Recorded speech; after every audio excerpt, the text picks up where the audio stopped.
Hi, I'm Maris. Thank you for coming to the CB3's land use committee meeting. Sorry that I'm late. Thank you for your grace. My mom just had a liver transplant. So I'm managing on things, but thank you for your grace. With that being said, you have a full agenda, so let's get started. And the first Call attendance. huh? With I'll start from call tennis and Maris. I'm here. And John. You. And Molly here. Alice. Here. Herman. Michelle. Present. Kendall. Here. Rob. Here. Shit. Did I read right? Jalen. What's premise? Jalen. Nothing. Sandra. Not here. Steve. Not here. Megan. Not here. All right. So, we're gonna start, with, you guys, the minutes. Any introductions, any questions? All right, so let's move forward then. So the first item on the agenda, tonight is, EDC. We're looking at the response to resolution regarding the Essex Market. Do we have, by any chance, so we make any copies of? Pardon, well, we have people from EDC. I don't know if you wanted to start by explaining what we're doing and then. Yeah. Did you so- guys have presentation or you just want? You were here for questions. A little bit about and answer questions, just to And set speak a little bit. context for the conversation. Okay, so maybe if you just want to explain what they're doing and then she could. So, what we're doing tonight is we're discussing,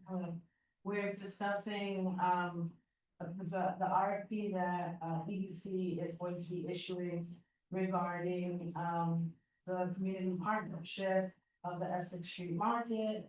To date, that partnership has been, held by, the bid, which some people know as Lower East Side Partnership. That time is coming to an end of their contract and EDC is looking to issue a new RFP.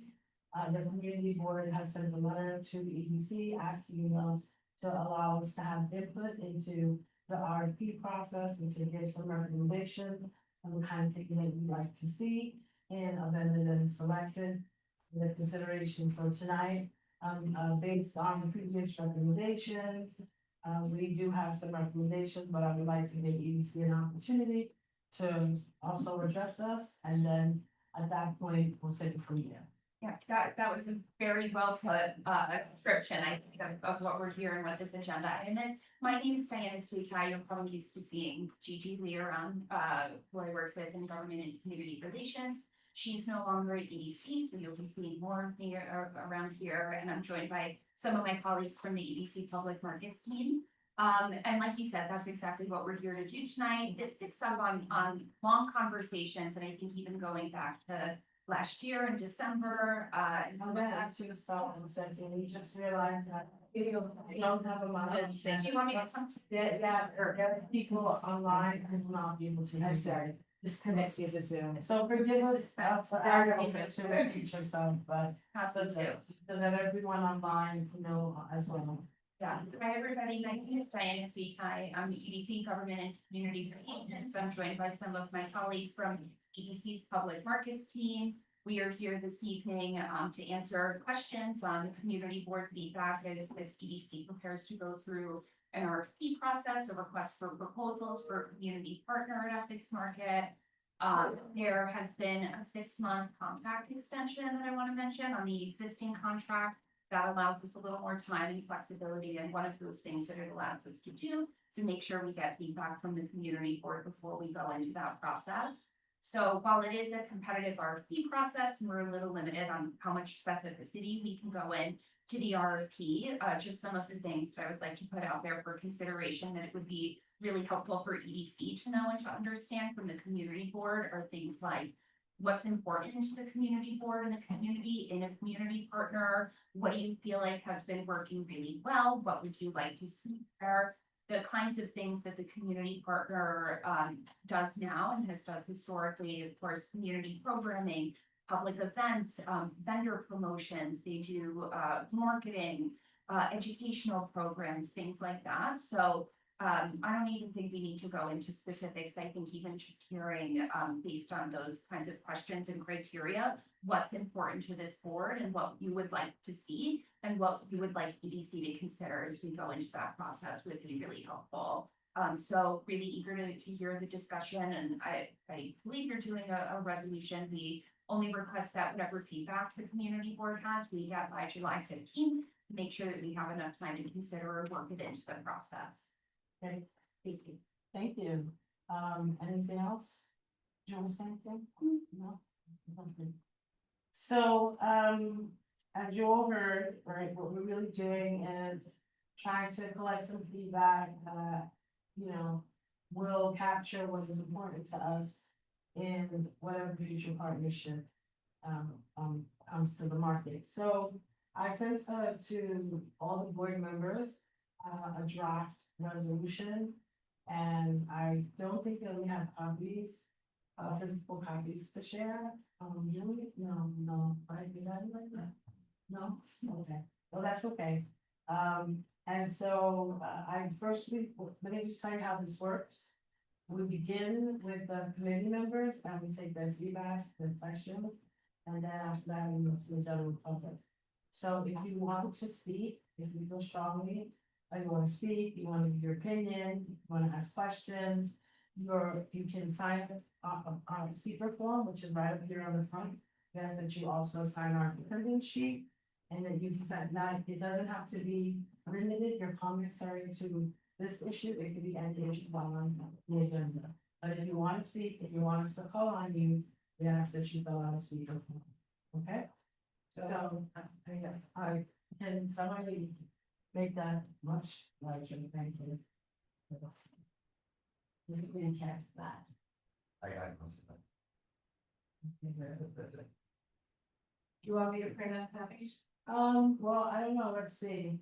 How is that, do people need a copy? Do you all have a copy? Yeah? I don't think so. I thought we're okay. Okay. I'm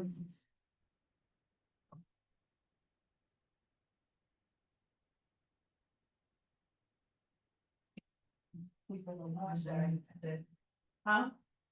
I don't know, forgot that everything I was doing was reflected up there. So how do we want to do this?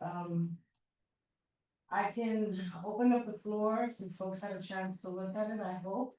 And just take questions or feedback now. We can go through it line by line. We don't have to go through it line by line. But if somebody feels strongly, that's Michelle. Yeah. I did not feel strongly about going through it line by line. I just wanted to say that I think the overall purpose of this, and I should say that I'm gonna vote present. I'm gonna do present not voting, so I'm on the Essex Crossing, or no, sorry, the LES bid expansion task force, whatever it's called. So I'm not gonna vote because it has to deal with grid, right? Does that give it, whatever. Well, it's really just about the art. So do you think I can vote on it? I think. I don't know, I don't think so. Okay, Right, it Should should we be say, right? just be safe, yeah, I Just just. to be didn't- safe. Should vote? I think she should be present, not voting. Yeah, I didn't call it point, but yeah, All right. but I don't think this is gonna be a problem to pass, so. But, just in general, I think we've been talking for months, years, and at this point about the importance of having community focused programming and, oversight at Essex Market, it's a public market. I don't want us to forget about that intent and, I just don't know how. Like, I feel like that's, like, especially since the Burlington co-capture situation seems to be happening based on the letters that were sent by EDC to us.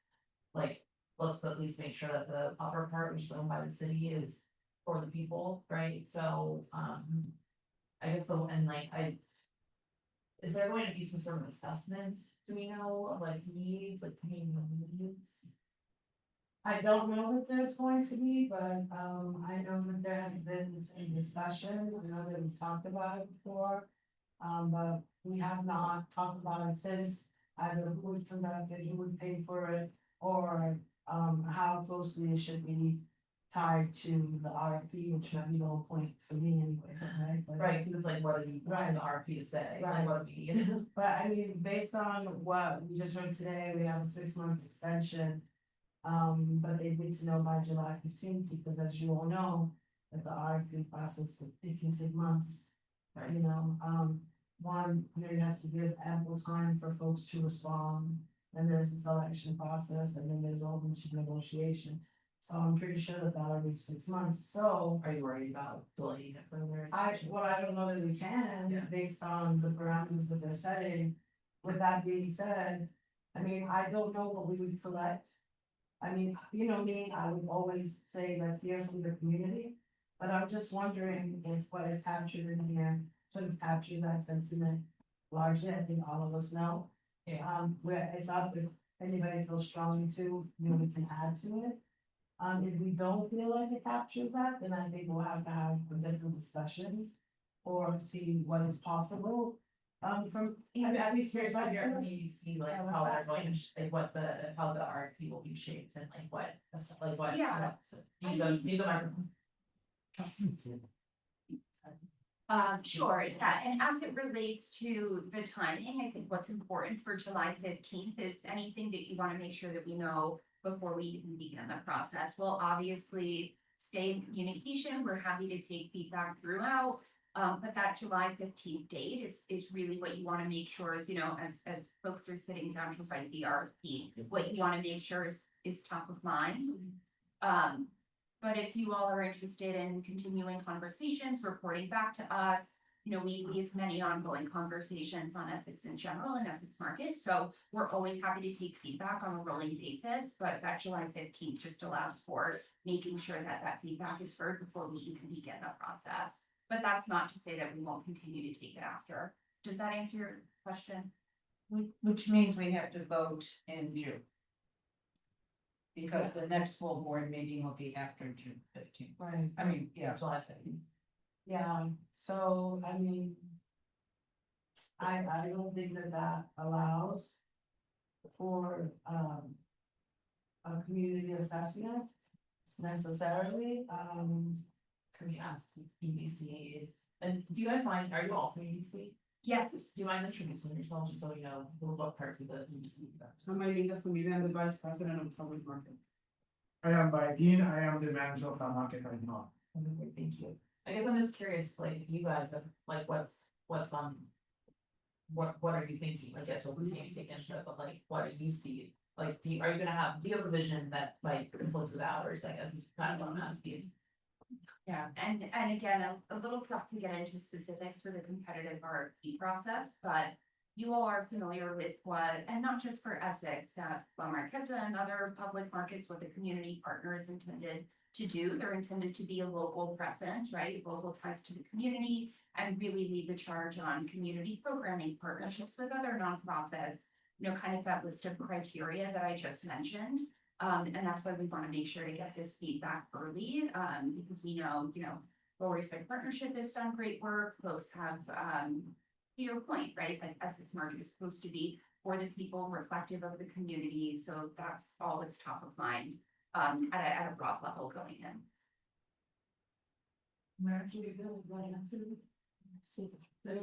I- Sorry. Not to stop the conversation, but I do think it's important to read through it, to capture it on the video and so everybody, you know, to just capture that. I mean, I guess also Susan, have you heard from people about, I mean, you got feedback all the time from community folks. Well, we've, you know, at the various meetings, it's always the same, it's basically local benefit.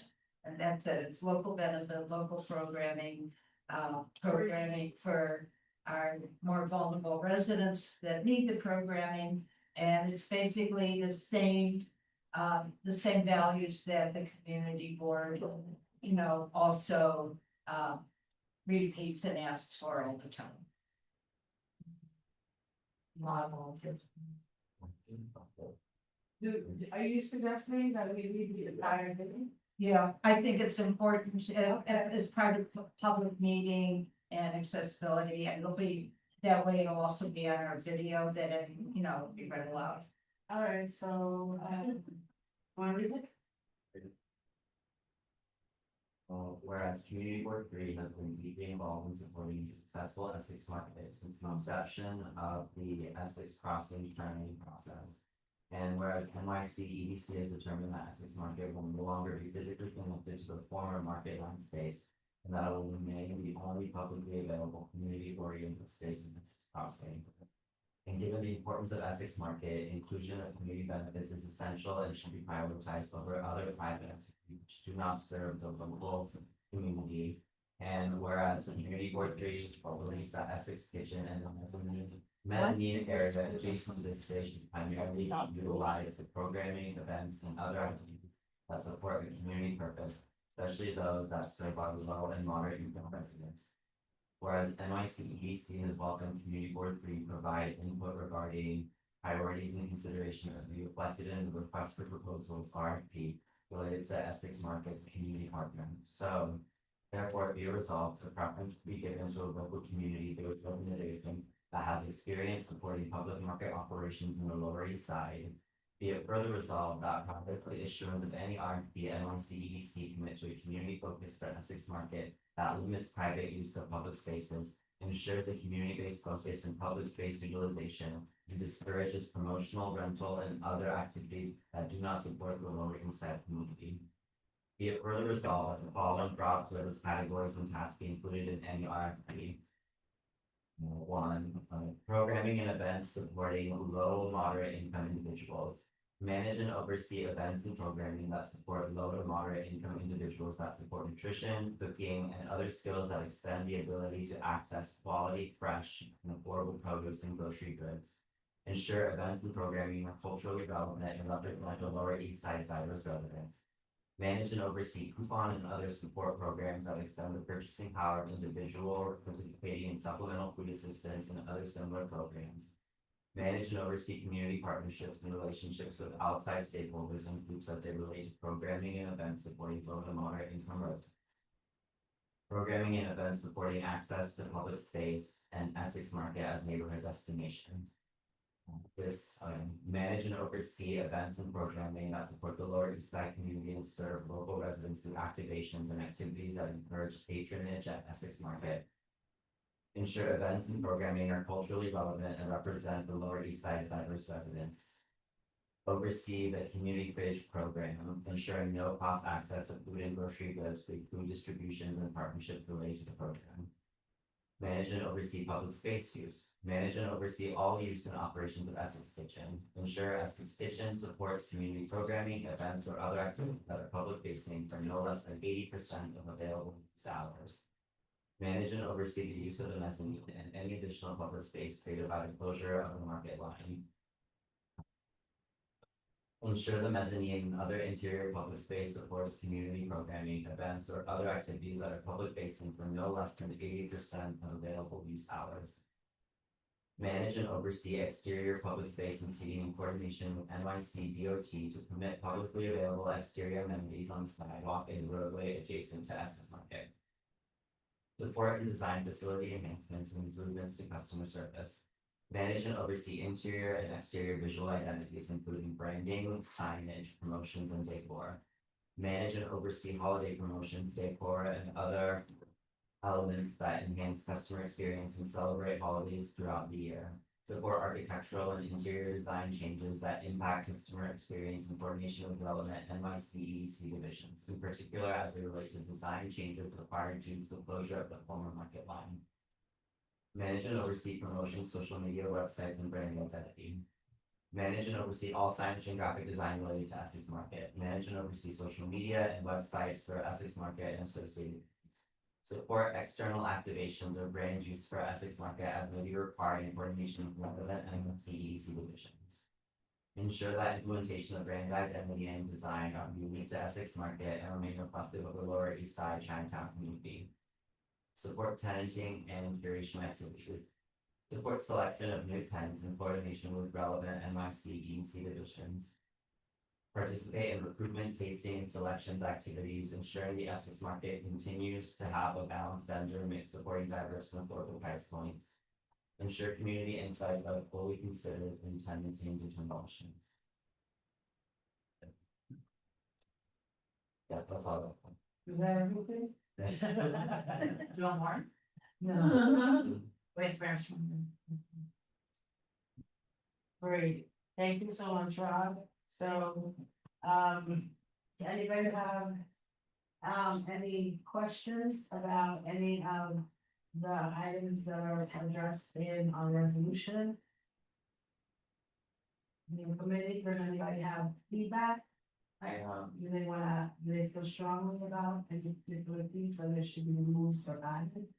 Well, I think before, I have a few things I think would be great for complete, because it's based on what EDC has already said, so I decided to be curious to know if.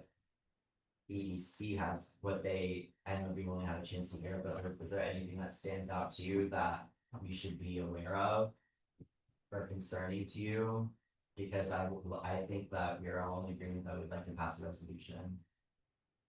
Yeah, but I guess like just based on what you heard.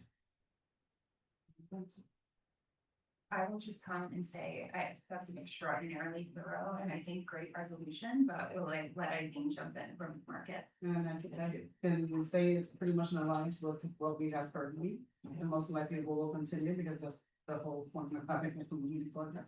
So I think it's pretty much. Okay, great, that's actually like it was done. I just want to mention the bids online too, if you want to ask them questions. If anybody online asks, well, not yet though, not yet, whatever, so. I can't vote, so. Alright, you can't vote. But you can speak. You can speak though. Yeah, you can. I know I can speak, but I mean, this, this looks like, what an RFP, would look like. Say a lot, I also work for EDC, so I'm gonna be person not voting here. Michelle? President not voting. Oh, you, and the commentary? President not voting. No, I don't work it, I think this is good, but I will do it. Okay. Well, the one wrong is the fix is wrong. I have some quick fixes, if that's okay. Are they, and what are they from grammatical? I guess, I think like they could just be said in a way that would feel more. Can we get to, Yes. I think, the whereas, the third one, the third we're on?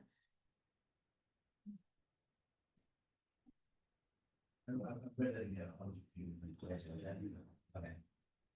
Really. I have a question on the first therefore, do we have examples of organizations that have experience supporting public market operations? Okay, say that again, we have an example, the preference should be given to local community-based organization that has experience supporting public market operations in the Lower East Side, it's very specific, so. So I was I will curious. put you that in example, yeah, the Lower East Side finishing the buildings. Okay. They would be the ones that are really- But they would be the tenant there or? No, it's just, you say. What is it, so The preference, first- should we- the first therefore.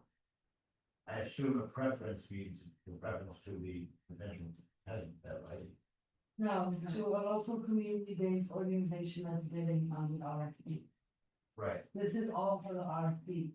So this is about what would be in the RFP. Okay. I think you're getting confused with tenants, with. Wait, park- with this. This is for tenants, not for tenants. Right. Uh, Fine, that's fine, I think, what do you think about one? it was just until it's still, I mean, we could leave it, it's just not really clear. Hey, folks, the rest of us. Alright, sorry, I think, one for the program one, the first, But can we go back to the first one? Do you not have that correction anymore? That's it? no, yeah, that's fine, he's fine, That's the- yeah, he's fine. I think, but you're fine with this phrasing too, I had this, my suggestion only based on what, was talked about was for the. Be it further resolved, the first one, at the end, Can you lift this, can you raise the screen a little bit? I'm just gonna follow you. Is that prior to issuance of any RFP, right? For the second, the first year further resolved. That's that prior to issuance of any RFP. Yes, that's correct. Right. The last one and other activities that do not support the Lower East Side community, I would say that are not reflective of minority. Because I think do not support can be a vague, I think of the same, I think the intent is that. I actually think reflective is a lot more vague than support. I think support is an actionable word, right? That like says we have to do something to support it. I think reflective is like, you know, examples of what can be like. I think And we it's can less keep it perfect. actionable. But I really hear from other committee members that they disagree with the comments. Yeah, I think that's fine. Okay, cool. And then, But I see what you're saying. and then I think that one, you can. Yeah, the word is just the first, under progress is programming and events. The word no longer individuals. Tell me what section you're in. The first, So the first, the first paragraph. and the first bullet. It says manage and oversee events and programming, the speaker approach part, individuals that support nutrition, well-being, and other skills that extend the ability to answer. Well, maybe we could do, semi-folders instead, it'd be like, that support low to moderate income individuals, that support nutrition, cooking and other, and other skills. And that, those are Vermont, that's, who can fix that, we have, like. What's the Skills, it's the word skills that, skills to, that extend the ability to access quality. Right, so skills are like, I think when it's they like, train you on like, what's the good, you know, good, on what produce does what, how to create recipes, how to, that's what I. okay, okay, I got it, yeah. It's like, it's a, Okay. it's like, it's our nutrition, it's like, yeah, proper nutrition and how to select your vegetables and. How to shop. Yeah, how to shop, Okay, perfect. thank you, Okay, fine. that's a good one. Alright, what else? Can we add like one to house shop? I'm, Oh, I'm okay, to do that. Still, I believe it, perfect. And if it was just one, I think that's fine. I think we're all, I think, Change anything. I think we covered it, yeah. Change it. We didn't change it. Okay, all right, so now that the committee has had a chance to reflect on and look at the resolution. Nobody has signed up to speak, I don't see that anybody is burning with desire and jumping up to ask questions or to give their feedback, so. We just asked if anyone online wants to speak to raise your Zoom hand. I have it here, Molly, I can see them. Okay. Somebody is saying that they can't hear anything. That's like half an hour. Okay, so hopefully they've heard since then. Okay, anybody online having a Okay, question? nobody's raising their Zoom hand. Do you have a question? okay, yeah. Yeah, when you're done, just fill out one of the speaker forms for me, okay? Hi, I don't wanna go too much into the idea of the RFP with the tenant, I understand it's a different issue, but I do think there's, my first Can question you would be. identify yourself? Oh, Ian McDermott, 93 Clinton.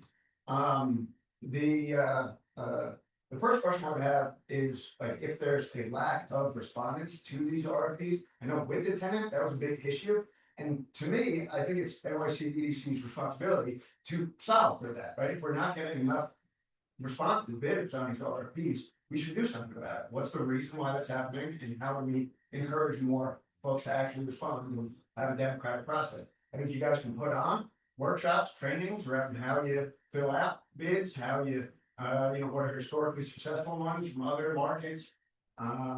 And looking at financing, like, there's a lot for this. I have no reason to believe that like the partnership isn't a good fit and, if they're the only respondent, but we can get tons of other things for it all. Thank you. So else? There's no one online. All right, so then I think we're gonna have to, we don't have a form there? One, two, three, four, 5, 6, how many? I don't know, the councilman, How many? We have 50% of us are here. people here that. Out of how many? So 50%. you need 50% plus one, but vote anyway, it'll be one from the floor, I think. Alright, so there's no other community board members here. What?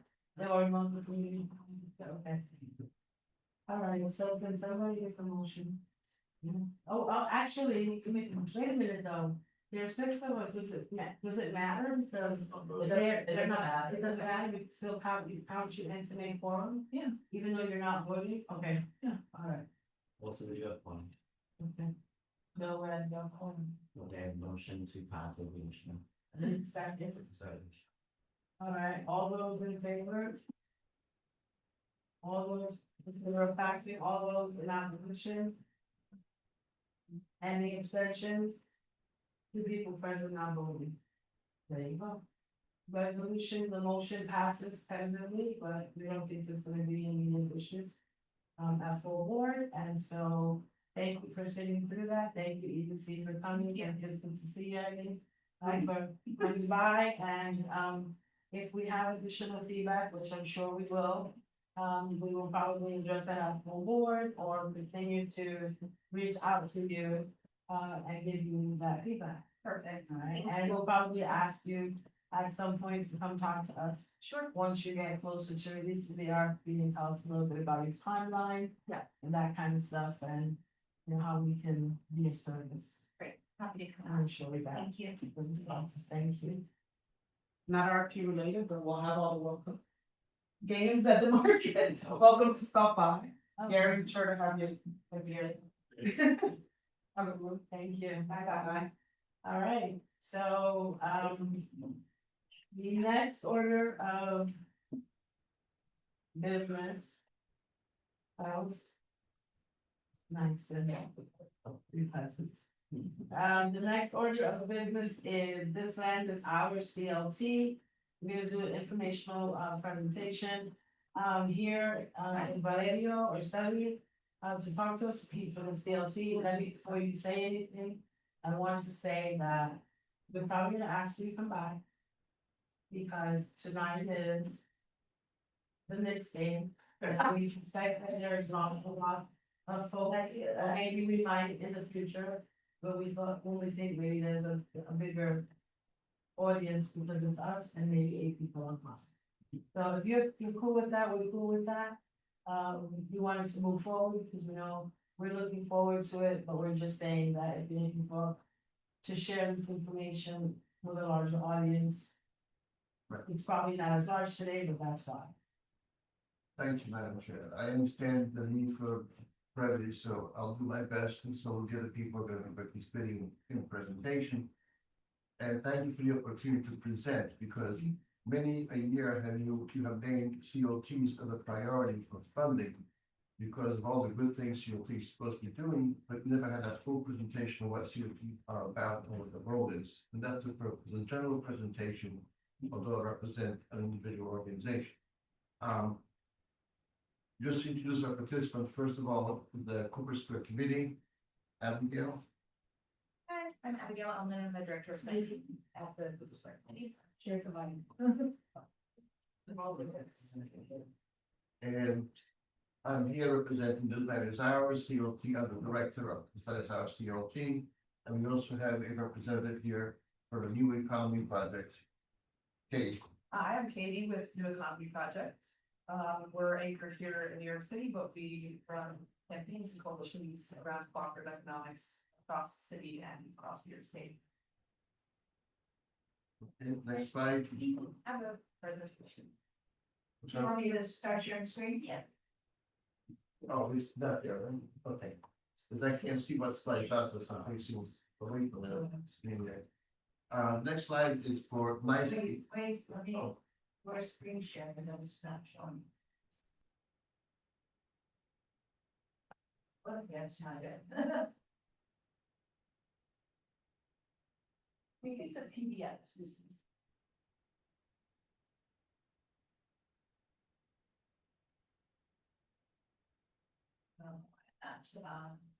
I think it's on here, but I'm not seeing.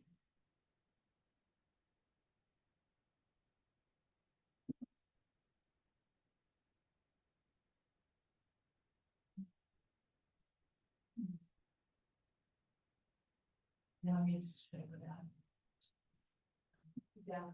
Yeah, it's.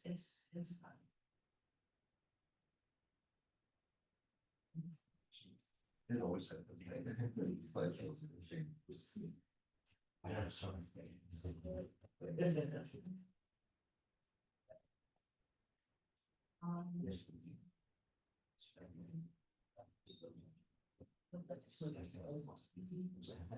Here's that.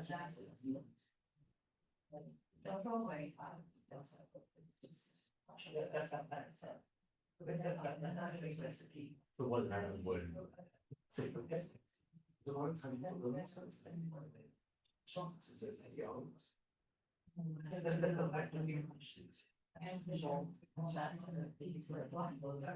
Here. And I was starting to, and Sarah, there was new sheriff's and just. Yeah, and now the sheriff. And now should be perfect. That's how it's. And then if you don't so much, it's just very close to you. And that's it. There we go. I think we should do one holiday. Yes. Show. Oh, it's here. Oh, there you go. There we go. Perfect. Oh, control elements, you say control element, it must be taken by some of them. What's, you know, what's running the lower. Oh, yeah. It's one time a year. Control elements, stage and. Issues. We go to. No, it's a P, that's actually, so you'll just down, to go to six. Okay. So we just said, if you want to stay on this one, or go to the next one. We didn't call it. We didn't listen to it, but we were feeling, we actually have to talk about events. So let's, you want to be that nice, yeah, let's be the. We start. Okay, so you'll tell me when. Yeah, we'll tell you when. Okay, Fine. I think we can continue. We're also working with a coalition called 9th Street. That's a New York City Community Land Initiative, which the CB3 coalition coordinated by the New Economy Project, which you already met, that spearheaded the growth of community land trusts in all 5 boroughs. To bring land and housing into what we consider permanently affordable community ownership. And I'll get into that later on. Members include this under our COT, Coopersville Community, Coopersville COT, emerging and established COTs, nonprofit developers, housing and environmental justice groups, technical assistance providers, and organizations supporting COTs in general. Next slide. I'd like to ask Abigail to go into why COTs. So as we know, in New York City, land is an incredibly hot commodity. And we see it in Community Board 3 in the Lower East Side and other areas of the community board when land is treated just as a commodity. Speculators can buy up properties and use any means necessary to increase rents and thus pushing out low income, moderate income residents, and housing just gets more and more exclusive and expensive, no matter really what you're income. I think we're all feeling that. But we're really organizing around a different vision for land in New York City, one where organized communities can take land out of that speculative cycle and ensure that it's used to preserve and develop permanently affordable, deeply affordable housing and other spaces that are inclusive for all. Next slide, please. Yes, COTs have actually a long history, which Abigail will detail in brief presentation. Thank you. So yeah, we have this idea of community land trust is not new. The first community land trusts are actually established by civil rights organizers in Georgia in the late 1960s who were evicted from their farming communities, and they established new communities incorporated. And they're also not rare. There's over 200 CLTs all over the country. And here on East 4th Street, we're actually sort of sitting in some of that history. Many of the buildings in and around 3rd Street and 4th Street are in land that is owned by the Coopersville Community Land Trust. New York City has really been a site for experimentation and growth and success of the community land trust model. For over 50 years, a small scrappy group of people organized together against setbacks and defeats and struggles, and I'm not talking about the New York Knicks, I'm talking about the Cooper Square Committee, and they were finally able to establish the land trust in the early 1990s, and the movement is growing. There's actually over 20 CLTs in New York City today. There's mine. How do CLTs work?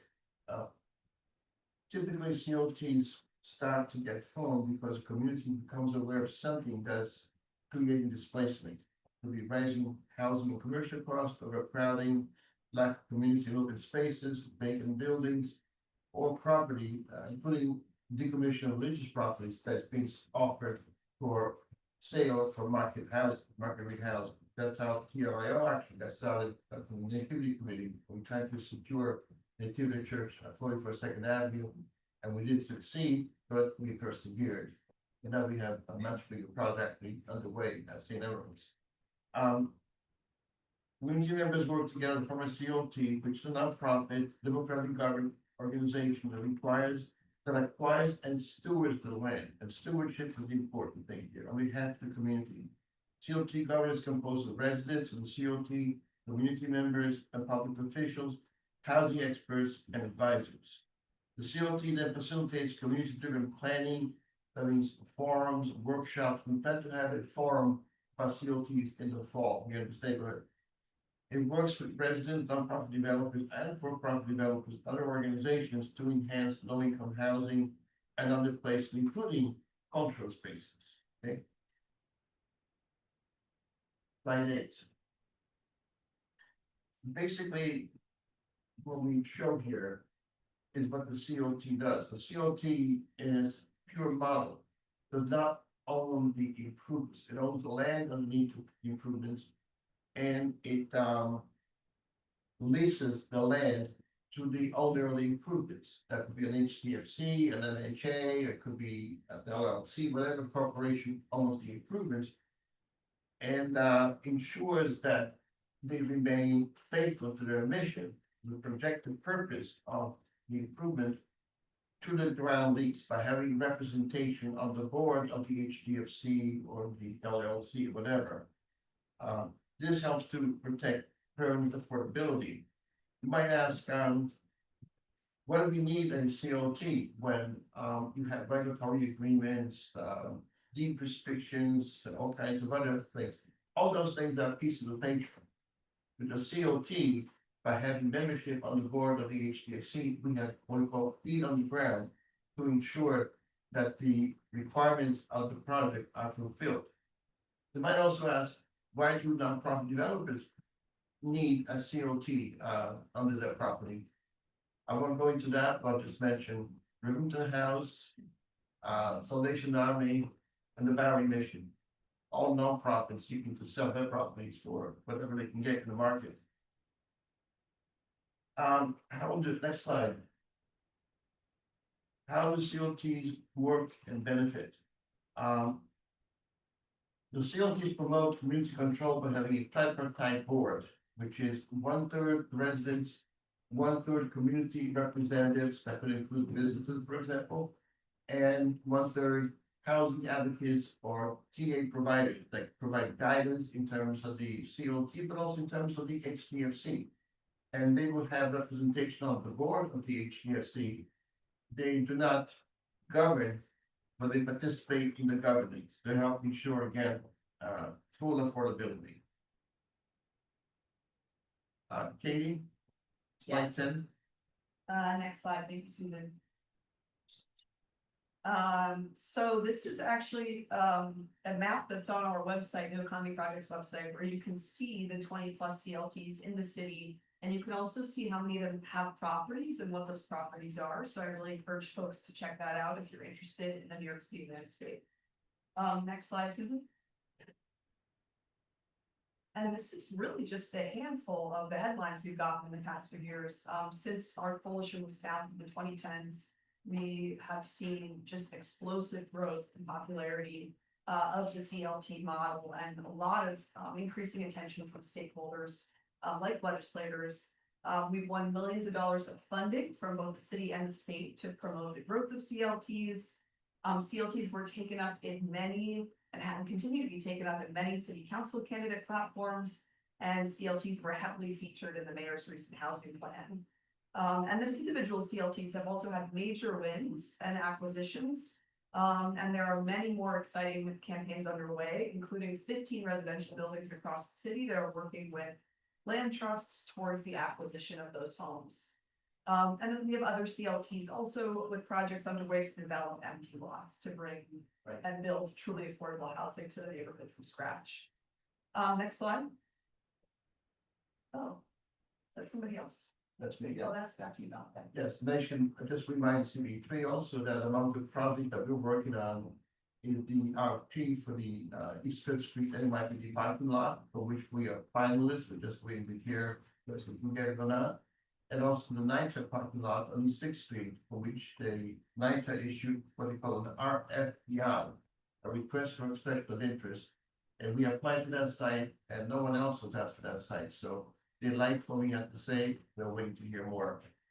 I also want to mention specifically, we have many cases, but East Highland Valley CLT, in which I was involved in from the very beginning, because one of its founding members, Ms. Lynn Lewis, actually came from Cooper Square, and they shaped buildings here. And she took picture of ideas and brought them to East Harlem by way of an organization called Picture the Homeless. They have ownership of 4 buildings, totaling 36 units altogether. Those 4 buildings is listed there. And they also work in a number of other buildings that you may have seen in the news about campaigns underway. Mayor Mondani, the buildings where the COT and community voices heard have been working with residents to bring their homes into community control. 6 buildings on East 103rd Street. I won't go into more details because we kind of speed this up. But it's a real, I'm very proud of it because I was also a member of that board for 6 years. And I also want to emphasize that the most recent acquisitions for COTs have been rental COTs, not cooperative COTs. And what we're promoting in those buildings, we don't call social equity instead of financial equity. Abigail?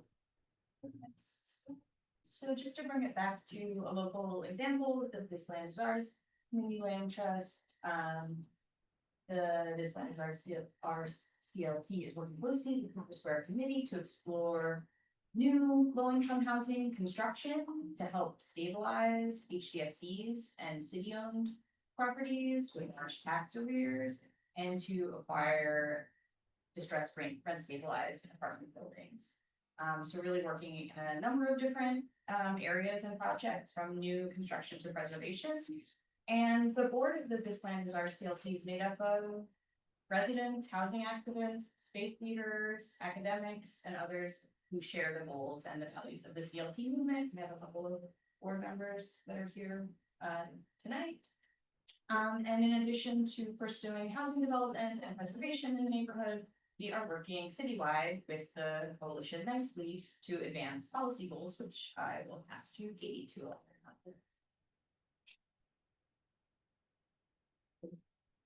on. Next slide, thank you. So through our coalition organizing, we have been able to secure a lot of resources for CLTs and grow our movement.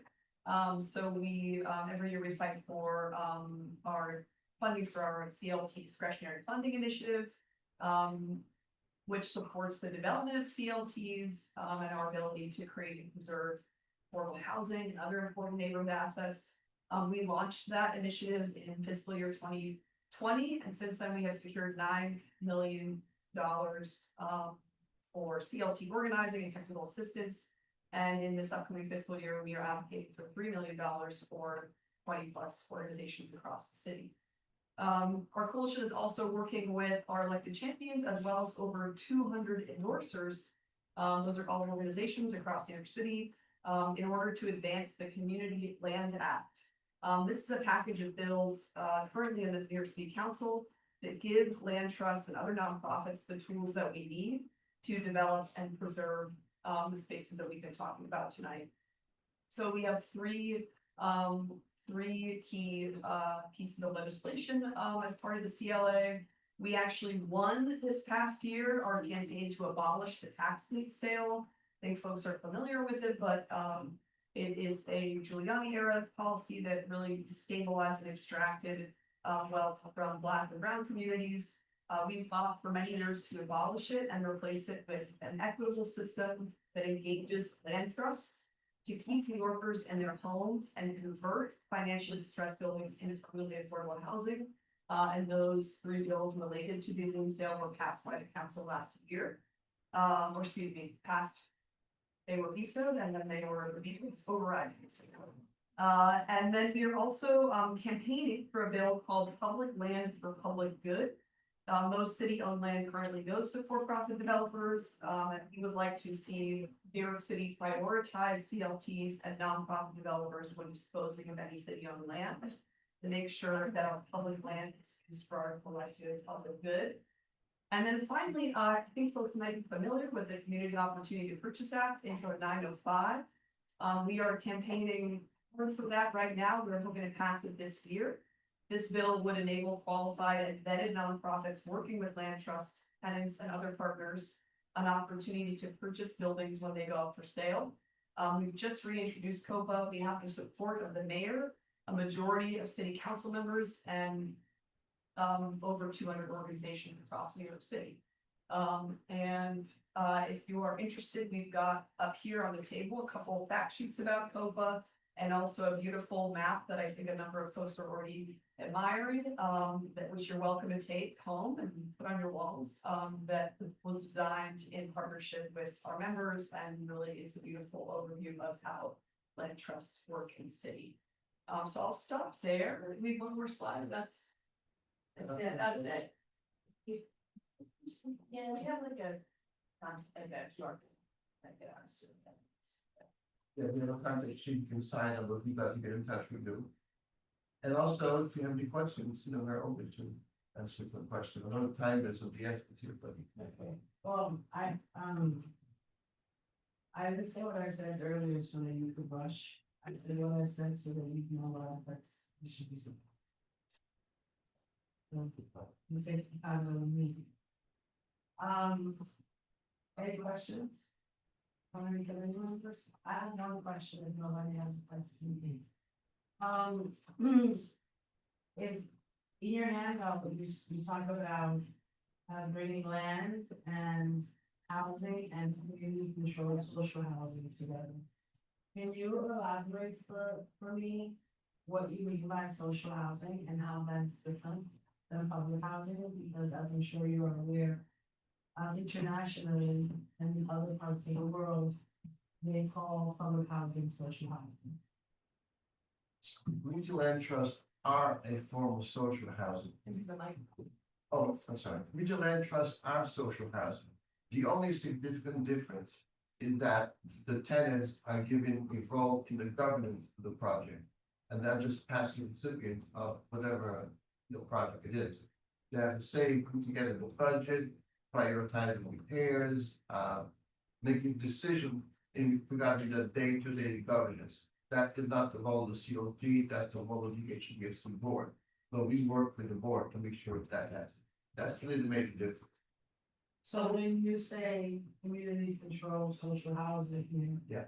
Are you hoping that the CLT itself will equate to the model like in our public housing here that exists? Or are you proposing another structure? So because it doesn't like elaborate like on the social housing component here, it just says that that we're moving this into that, but it doesn't talk about it. I think it could be helpful for folks to understand when you reference that, what you mean. You're not just talking about the land, but you're talking about how the housing that's on the land, the reason that you're calling it social housing is because people will be able to make decisions and vote and sort of determine what's happening. Because, there's a distinction, and I know I happen to know that I have such an extensive background in public housing, but there is some confusion around this in particular with the CLTs. And because of Housing Justice for All, talking about and pushing forward the social housing model, there's a lot of like, but what is that? Isn't that public housing? So I think that it would be beneficial to distinguish that and then to show what the differences are and what we mean by using that terminology here at this moment. Not, this moment, but today, but I think if I were to express our goal of the goal, which is not gonna happen tomorrow, I would say, is housing is seen as a commodity.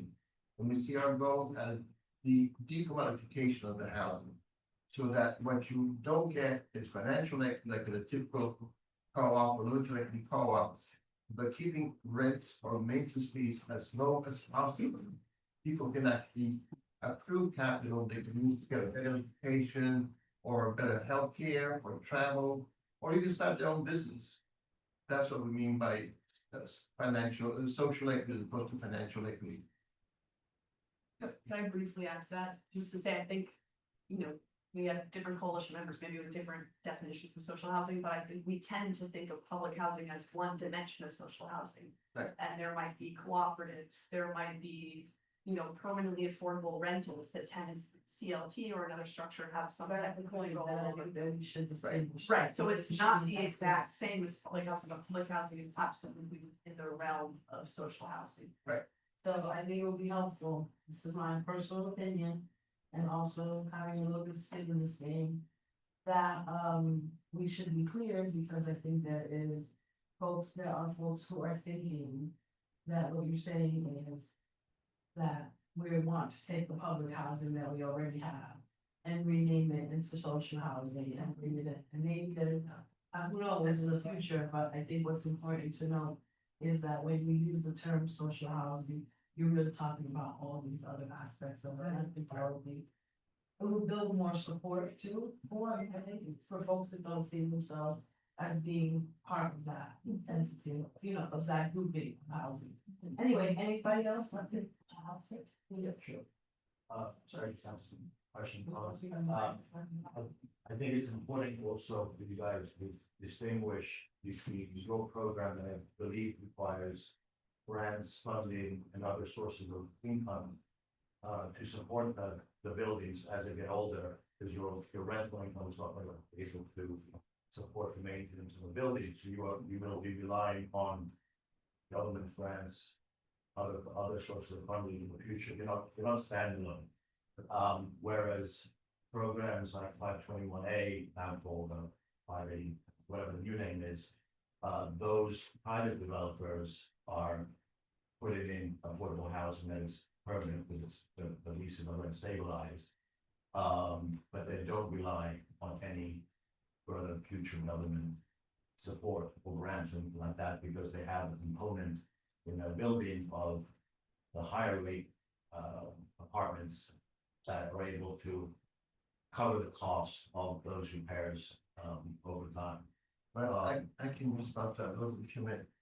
I know, I understand the model. One time I had a conversation with others with the COT, with another COT type called Catch. Okay, Unity Assisted Time Controlled Housing. And I asked them, they have market rate units within the mix of low income units. And I said, what percent of the operating expenses are covered by the market rate units? And he said 25%. And it's just by coincidence, I guess, but it makes a point. Because we are COT and a significant number of storefronts, not chain stores, they are rental chain stores, individual stores, several of them owned by residents. They get 27% of their income from the commercial income.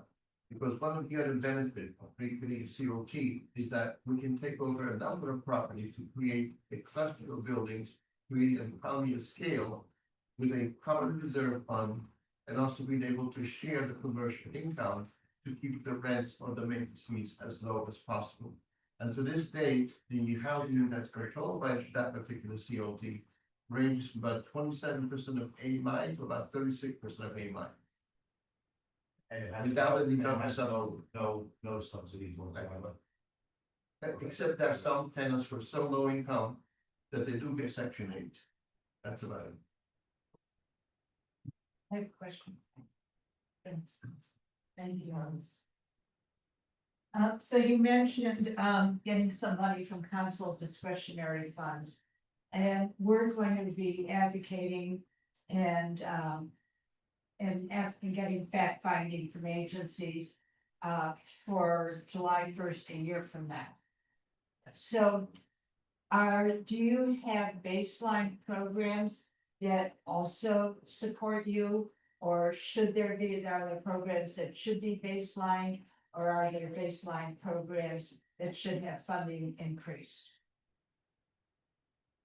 That's it. I'm not sure, I'm full answer to that. You can get it. Yeah, sure. Yeah, I mean, I will do.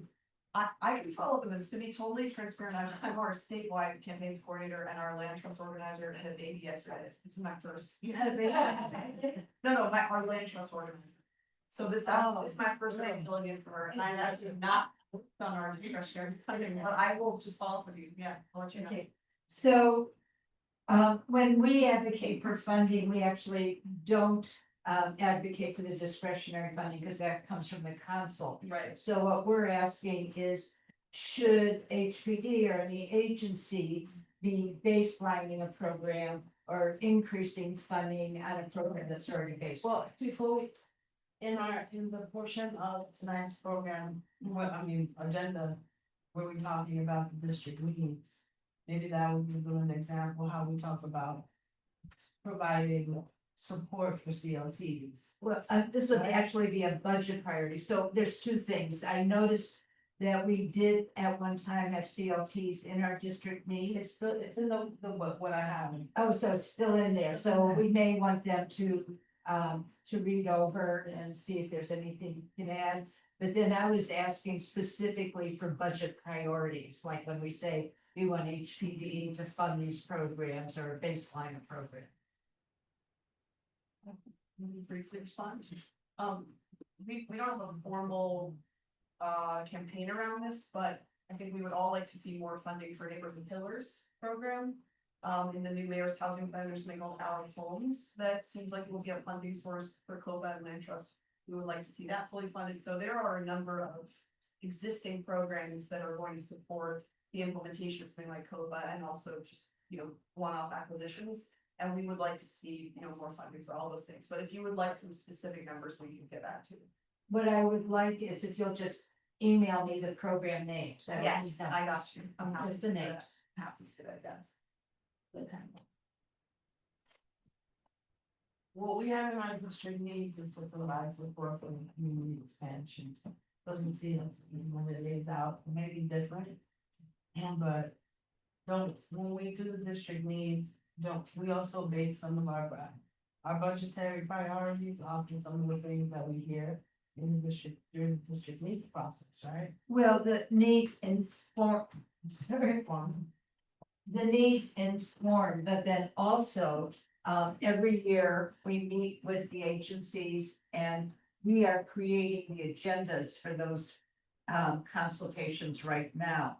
So I am going to take those programs and I'm going to ask, what is the funding status? Is it being increased? That kind of thing, specifically to the agency. We'll be submitting those questions in July, which is why I'm trying to get that information.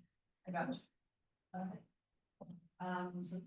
Somebody signed up to speak, you can pass that. What is it? Okay, so I guess that, is there no other questions? No other feedback? There are materials here that you can take. Really nice, informative materials. That you can take so that you can learn more or put in your office if you work somewhere and you want to share with the community. Outside of that, whatever we're not taking now, I'm gonna ask you to take the materials with you. Unless Susan wants to host them out there, but I don't know, because. There's all kinds of materials, huh? I'm sorry, I didn't hear. I said these materials, do you want them to take them back with them? Or are you If you want us to put them on our front shelf, we can. Yeah. Thank you. Thank you everyone for your time. If you have any more questions, you know where to find me, where to find us, we have our offices right next door. Thank you. Thank you. Thank Thank all the you. great work that y'all are doing. Thank you. Thank you. Right back. Like I said, this, and this.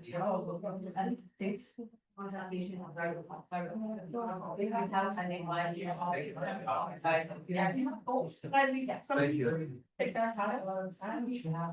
No, these just arrived at the office. So. Oh, really? Cause it will save Skylar having. But just, she knows this, but you fill them out and then give them back, she'll go back to us. So we filling it out, so we'll take her back up. We should get a bunch then. Anyone wrote this? Oh, I can get you more. You got it on hers. And anyone else? Oh, great. And do that's for our house.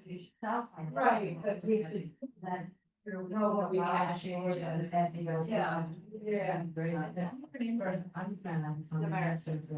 I'll be on her. Yeah, the mayor's. I'll get you. Oh, yeah, I'm gonna get you a few provides. That's amazing. That would be great. And we'll do the postage for all next year. Yeah, guys. That's what I need. Thank you. I have juniors. Very. Yeah, man. You probably said something like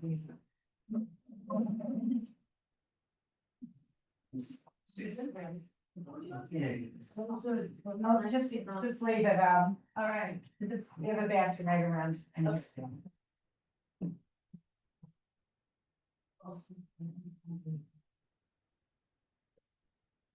Want to get it started? Yes, please. Thank you. The district needs, I'm gonna ask everybody this, where we just look at the time here real quick, really quickly, it's 7:50. So we're gonna have Susan take us through it and try to be as expedient as we can. Cause I know there's some big fans here, me, I'm cool, but you know, I wanna be mindful. Yeah, just wanted to be able to see anyone else wanted to speak. So as everyone on the committee knows, and even our new members have heard this already. Every year we update our district needs statement, which is for July 1st, 2027. So this is fiscal year 28. Our fiscal years are July 1st through the end of June. This is not a policy statement. It is succinct, and our aspiration is to be bullet pointed. Who we are in this community, what resources do we have? What resources do we need? What are and basically that's it. Sorry, not needs. These shaded areas you see are statistics that have to be updated. Those will be updated by the office. We do that every year. A lot of them are from the Furman report, which just came out yesterday. And then some of them are fiscal year statistics, so those will be available after July 1st. Some of the housing needs actually came from the report we commissioned from PATH last year regarding what kind of affordable housing specifically is needed in this community.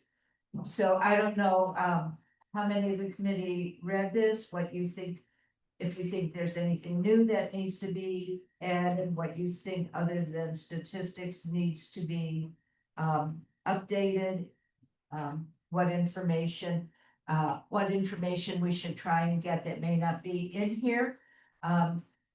We should basically finalize it, not vote on it, but finalize it in July. We do not meet in August. And then in September, we discuss and vote, in September, we discuss budget priorities. And then in October, we vote for the final district needs and budget priorities. Go ahead, Michelle. Thank you, Susan. Besides the highlighted areas which we, update every year, or statistics, is there anything you mentioned that there was some new information from that housing study? No, it's in here. I know, but what is that? That was, I think, I see, and the old. It's cited, so. Oh, yeah, right. It's cited, so you Yeah. see So the the number 17. Yeah. Yeah, that's housing needs analysis. I see, okay, so is that the only? We do try and have Yeah, and then- everything documented because it's Okay, I think that's all. not strong if it's not Right, documented. okay, so I think that that's a section of affordable housing, Main Street period is the only new section or the only new information. Yeah, that's not what I get. What affordable housing needs? The second, yeah, the number 14. Well, that's from the. Oh, Glen Center is. So it's just cited for updates in.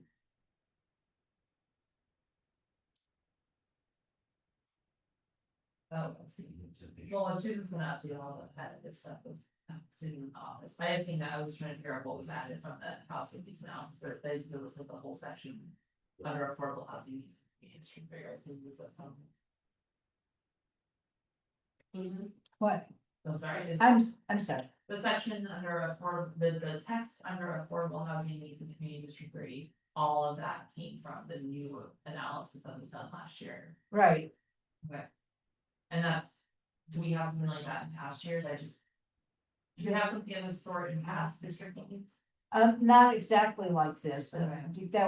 That study was actually a need, it was a lack that we had all previous years. Yeah, okay, I mean, I only found a 2025 one, but yeah, it doesn't seem like it was. I can't imagine that would have changed since. last- I mean. It was the end of last year. 2025, It's not a year, there's not a new study, there's not a new update. I mean, I. No, I understand, I was asking what the new sections are that were added this year. I think it's gonna be this one. No, I think it's actually the older adults needs. for- And the older adults one, right, but we did something similar, maybe not framed it exactly like. The older adults, well, those stats are from the Furman report, which, well, No, but update she's just saying the sections, so you know how right here. How it is, 17, right, so, okay, we say affordable housing needs and community district B, that entire section. Then the next section is older adults needs for affordable housing. And so forth and so on, so what Michelle is asking is.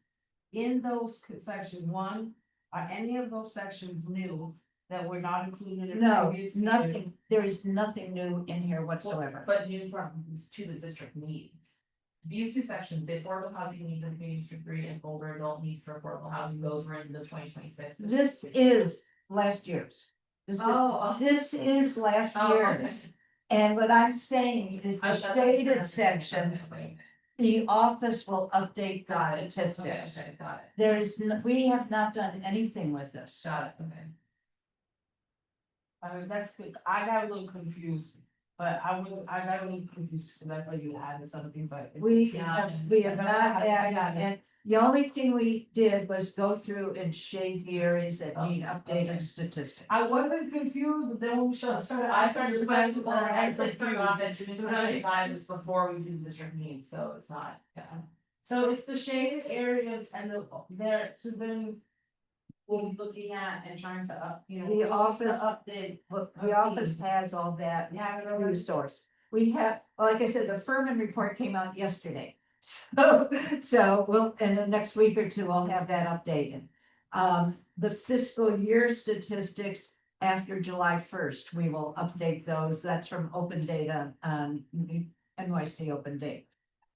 And we have city planning information, so, again, all of that, we generally wait till July for the new fiscal year. So the statistics, the office every year updates. Is there anything else? I mean, we can ask Val to look over the section on CLT. We usually ask Cooper Square Committee to, update and go ahead. Susan, if I can make a suggestion and add in here a component, that talks about that over 90% of eviction cases in housing court are because tenants are rent, can't pay rent, it's non-payments. So I'd like to see some discussion about funding building tenants pay that rent? Because that seems to be the biggest problem that ends up facing. Well, we don't, I don't know what you mean by discussion, because we don't, Could we add, could we expand? if you wanna give a few sentences saying this is what's happening, this shows a need. We can do that. I mean, we're not gonna go into policy because it's not a policy. Yeah, no, but. So can you do that? Can you provide that information? Super. Can you do it like within 2 weeks? Okay. Thank you. You know me. Thanks. Anything else? Folks have a chance to look it over. Okay. Susan, when are we concluding this process? We should conclude this next month, but we will not. Meeting at July's meeting. July. Landis will have one more opportunity to look at Right, this and add. but I would say if someone has another idea, like the kind Alistair just said, don't wait for the next meeting. Yes. Let's have it like in 2 weeks so we can see what kind of research needs to be done, that sort of thing. And have it ready for the committee to look at this. So we have until the next meeting. Well, how do you want to receive that feedback? I'm not thinking that it's gonna be hundreds of emails, but if you want folks to just email you and say something and just, you know, that this is about, email you or somebody else on your team. Do you want to get the email? There's two options. One is for you to collect it and send it to me. Or to ask maybe John to vice chair to do that and send it to me. The other is to send it directly to me. Alright. So you're the chair giving you the option. And I want to support you. John's not here. Let's make him collect it. I can't ask John to do something when he's not here to say he can do it. So I'm not gonna do that. So I'm gonna say that, just send it to me. I mean, I think we should just send it to you, actually. Okay, you send it to me in 2 weeks. Right, we're saying this committee is not that many of us, so it's not like we're opening it up to the general public, right? No, absolutely not. So it's just the committee members, right? I mean, So we let's do should that. throughout the year. I mean, I think we've gotten input from the general public throughout the Yes. year. Yes. So, all right, so we want to conclude this by the July land use meeting. If you have any additional feedback, anything comes to you. Send it to Susan so that she can make them. In 2 weeks. And within 2 weeks, so that by the next meeting, we will have a draft that we can really look at and push forward to the final. To the board meeting in July, because we gotta vote on. No, so what we want to do is have it finalized. Of all our comments in July, and then we're gonna put it aside. And then in September, we'll do this budget priorities. And then we'll vote on everything in October. So if something, we're not gonna go back to the district needs unless something comes up that, you know. That we can, So when we're gonna do the vote at the same time afterwards? the vote, Okay. when we vote. So I think that's an important thing, so that folks know. So we're starting with the district needs statement, right? Once we're done in July, we're gonna put that to the side, and then that's where the budget priorities piece comes in. Remember earlier, when Susan was talking about, or asking the CLT folks if they have any particular, that's the separate process. That's gonna start when? The budget priorities, we will, September? so. We will discuss it in the committee in September, however. Right now, the district managers are making up the agendas, we're collecting from our boards. Any questions you have about programs? Because when we vote on a program in October, we need to know about that program. We don't want to vote for a program because we like it. If it's well funded, we're not gonna vote for that because we want to bring money into the community. Right. We want a program that's important to us that needs more funding. So any questions you have on programs right now, you don't need to vote on them, it's just fact finding. Send them to me. Last year, or it was the year before, remember, we worked a lot with HPD to get the Ella program and another program that met our needs that we asked for funding for, but sometimes it takes a while to do that. So anything you're curious about, you wanna know the funding, you wanna know the status of our program, let me know now, we'll put it on the agenda for the consultations with the agencies. Okay? Thank you, everyone. Alright. So, 2 weeks, July, and then the rest will resume. It'll be on the agenda again, you know, in July. This is the last. Does anybody have any questions? If you do, I'm gonna ask you to sign up. Okay, good. So that brings us to the conclusion. So I just need someone to do the roll call and then. You don't need some motions to all that. No. Mary Smith, I'm here. John Paul, down here, Molly here. Alice here. Here. Herman. Molly here, Phil, Randy Allen. Cameron Mountain, Here. Rob. Here. Here. Jenny, Jamie. Jamie, here. Sandra. Absent. Absent. All right, have a good night, everyone. Go next. Yeah. Bye. Thanks, everyone.